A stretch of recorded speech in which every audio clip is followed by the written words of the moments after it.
Siku ya Mwalimu Nyerere, tunapomkumbuka baba wa taifa,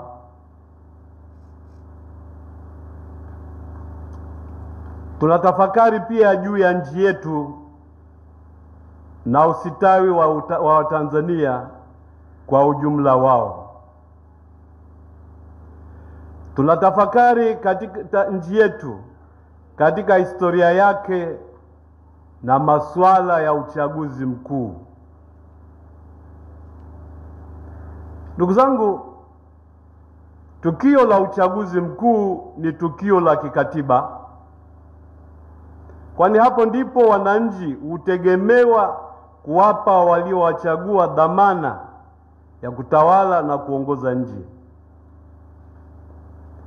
Ibara ya 8 ya Katiba ya Jamhuri ya Muungano wa Tanzania inaweka wazi kuwa mamlaka ya nchi yamo chini ya wananchi na serikali huwajibika kwa wananchi. Serikali ikiwa na wajibu wa kulea na kuleta usitawi wa watu wote bila ubaguzi wa aina yoyote. Tume ya Haki na Amani ya Baraza la Maaskofu Katoliki Tanzania, ambayo ninaiongoza, kwa kulitazama tukio la uchaguzi mkuu wa mwaka huu wa 2025,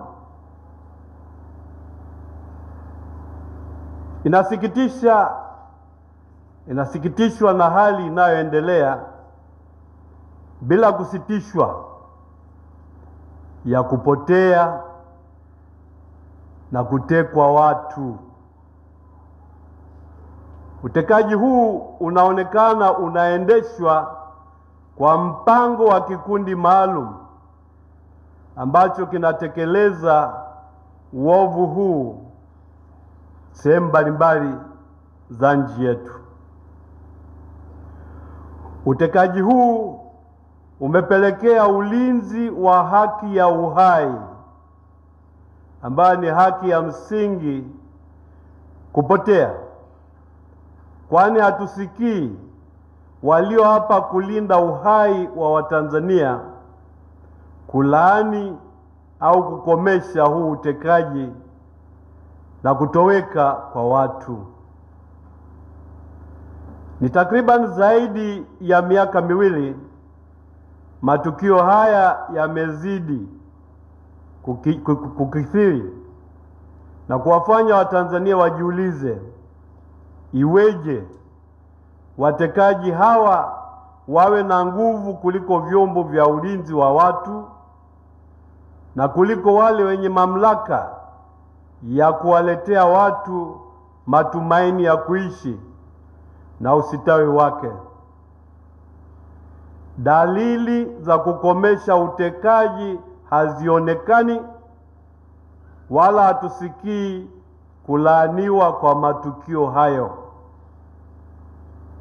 Ikumbukwe kuwa uhai wa kila mwanadamu unadhihirisha utukufu wa Mungu. Mwanadamu ameumbwa kwa sura na mfano wa Mungu. Mwanadamu ni kiumbe wa pekee ambaye hakuna mwenye haki au mamlaka ya kumwondolea uhai wake. Kazi ya serikali ni kulinda uhai wa kila mwanadamu. Kwa mujibu wa ibara ya 14 ya Katiba ya Tanzania, kila mtu ana haki msingi ya uhai wake na kuhakikishiwa kuwa haki hii inalindwa kwa gharama zozote zile. Askofu, tunataka serikali kuhakikishia raia na watu wote usalama wa haki ya uhai wa kila mtu bila ubaguzi wowote. Uchaguzi mkuu una maana tu endapo watu wanapata viongozi wenye kulinda na wenye kutetea uhai. Wagombea wa vyama na vyama vyao kwa mujibu wa ibara ya 3 na ya 5 walipaswa kuonyesha uwezo na moyo wa kuwashinda watekaji na wauaji. Sheria zipo zinazoonyesha jinsi ya kushughulikia wahalifu. Kwa nini basi waliopotea na kutekwa hawapatikani mahabusu? Tunaitaka serikali izingatie kanuni ya utawala wa sheria na kuheshimu kimatendo haki ya msingi ya kila mwanadamu. Kuelekea uchaguzi mkuu, tunawaomba raia wote kuongozwa na dhamiri iliyo safi, iliyo hai na yenye kuongozwa na ukweli halisi, wenye kuzingatia hofu ya Mungu, utu wa mtu, historia nzuri ya taifa letu, umoja na mshikamano wa taifa letu. Dhamiri hai na safi yenye kufanya maamuzi sahihi, kuzingatia hofu ya Mungu na utu wa mtu kama Mungu alivyouwakilisha kwenye dhamiri yake.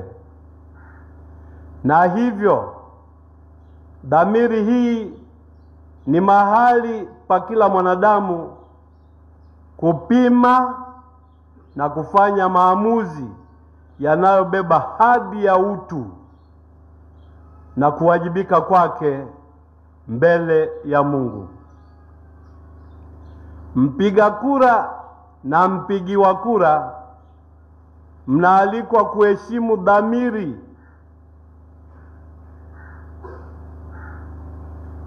juu ya suala hili la uchaguzi mkuu. Usirubuniwe kwa vitisho wala kwa rushwa. Usirubuniwe kwa namna yoyote ile. Tunaiomba serikali na wale wenye mawazo tofauti ya masuala ya uchaguzi muongozwe na utamaduni wa kuwa na mazungumzano katika kutekeleza haki msingi za kisiasa kadiri ya ibara ya 21 ambapo kila raia ana haki hizo. Wanasiasa kupitia vyama na serikali zungumze, wahakikishieni watu haki zao. Nguvu ya wananchi iko kwenye hoja, sio kwenye mabavu na hila. Serikali kupuuza wanaolalamika si afya wala tija kwa taifa letu. Wakati uliokubalika kuzungumza ni sasa, na wala hamjachelewa. Hatuchelewi kujisahihisha wala kutenda mema. Barua ya pili ya Paulo mtume kwa Wakorinto sura ya 6 mstari wa 2. Tunaiomba serikali iwasikilize raia wenye malalamiko yao ya haki zao za kisiasa. Unyenyekevu mbele ya raia hujengeka kwenye ukweli na uwazi. Kiongozi wa watu akiwa mnyenyekevu, ni mkweli na anaaminika na watu wote.